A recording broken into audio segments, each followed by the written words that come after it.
Well, last year was a, yeah. you know, last year was a, you know, you're like, it really was like a journey that, I mean, you can only be prepared. I mean, it's like any ultramarathon, you can only be prepared so much for it.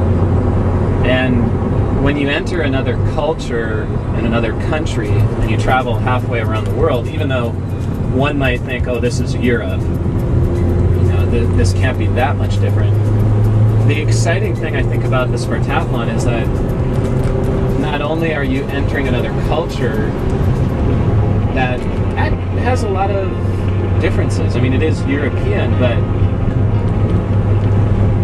it's also very unique and very different. And I think coming here, there's sometimes, you know, trepidations, or you might worry about certain things, but at the same time, that's the exciting part about it. You're taking off on this voyage. I mean,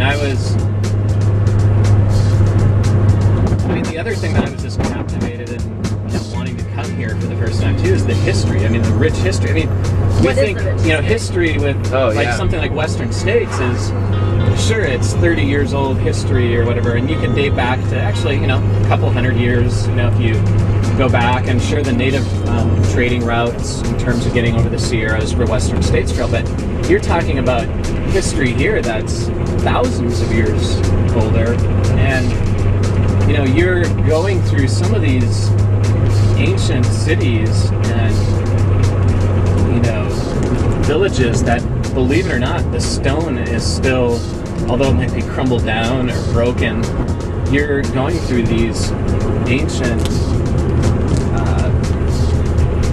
you know, cities. It's plus the history. So what about the people? I think the people too, that's something in terms of my first year. You know, traveling to another country to race, as challenging as it can be, as much of a, you know, undertaking it is, the experiences that you receive in meeting the people and taking part in an event like this. The people in Greece, I mean, last year, for instance, they have such a passion here for history, and I was, you know, kind of wondering, well, how would the Greeks take, you know, an American winning their, you know, event here? And they received me, you know, open arm. They were excited that an American. They said that, you know, my being here, much like in the Olympic Games. So this is what, you know, the culture has this history. The Olympic Games were a symbol of peace, a peace between warring communities, and, you know, the wars would stop during the Olympic Games. And so the Greeks told me last year, me coming here and winning the race was, you know, a symbol of peace. And this event, thank you for bringing peace from America. America. And they also said, you know, thank you for bringing peace from the U.S. and America. Wow.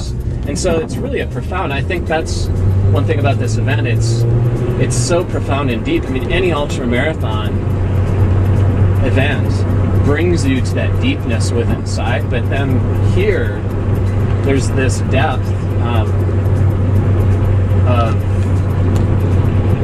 an event, of a history, and of a culture, and, you know, just eating the food, and to me it was just something, I just soaked it all in. It was quite incredible. What was it like another, you know, running through the towns. Last year I was running a lot by myself, but I would look forward to approaching a small village or town, because, you know, the first little town I went through, there was a lady like dancing on the corner, and she was, you know, saying all kinds of stuff in Greek, and it was almost like she wanted me to like come out and dance with her out there. And she was just having a grand old time. And then I'd come through some of the villages, and, you know, the children would be like, you know, running from their houses down their driveways to like catch me, and they'd run with me into town and chase me with their bicycles. And one little village I came upon, there was a little cafe, and a gentleman and his family were manning the aid station, and I was in desperate need of some ice. It was really hot, and they were getting me some ice, and he grabbed some basil from one of their planters and was telling me, oh, this is, you know, trying to convey to me that this was a, you know, a symbol of, I can't remember, the symbol of perseverance, and basil was, you know, for strength, and I think it dates back maybe to the warriors and such, but and I went through one little village too, and this gentleman who was at the aid station, he came out and gave me a flower. And he was like so happy, and you know, couldn't believe this. Americanos, yeah. I mean, this intense, this passion, I'd say, and this love of life. I mean, that's the thing that I think is so unique. It's this love of life. Love of the human spirit.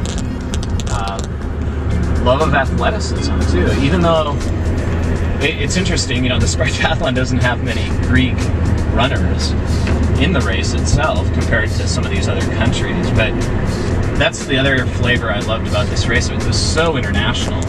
I think being a race in Europe, you've got Bulgarians, you have Polish folks, you have folks from the UK, you have, you know, a few Americans, you have Japanese, Koreans, Brazilians.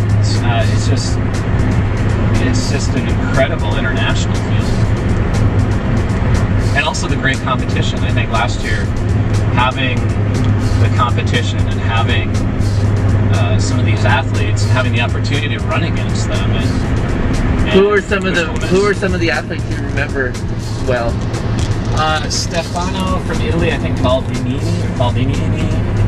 He was the first runner that he had caught up to me. I was running out in front last year through the marathon mark, actually through the 50-mile mark, and then Stefano caught up to me after the, it was probably in the, I think it was after ancient Corinth, and he came up to me.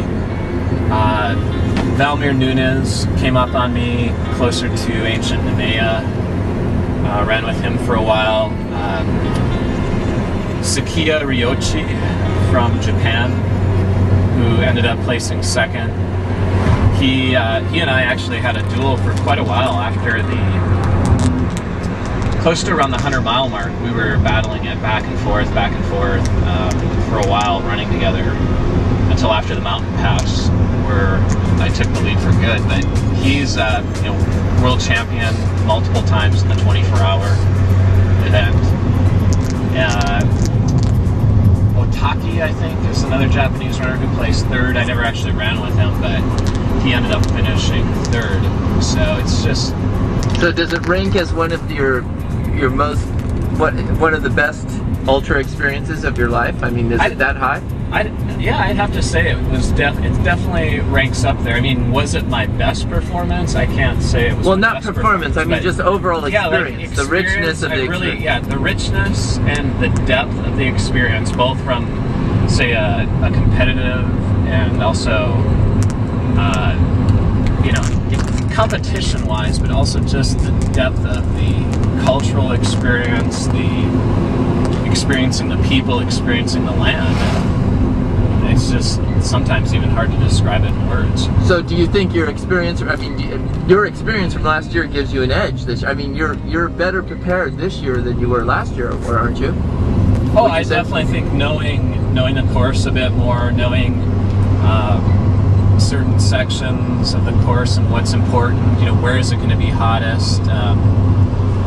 The fact too, I mean, last year I thought, oh, it won't be too bad. I probably won't, you know, ice isn't a big deal. And last year all I wanted was ice. And in Europe, a lot of races, they have a firm belief that you shouldn't drink cold liquids. And I mean, there was no ice to be had. Leah actually she got ice from a butcher shop. Of course, I didn't know that during the race. I'm drinking water that basically had been in bags with hunks of meat over the bags. None of the meat, I think, touched the ice. But, and that's what, you know, we were talking about earlier.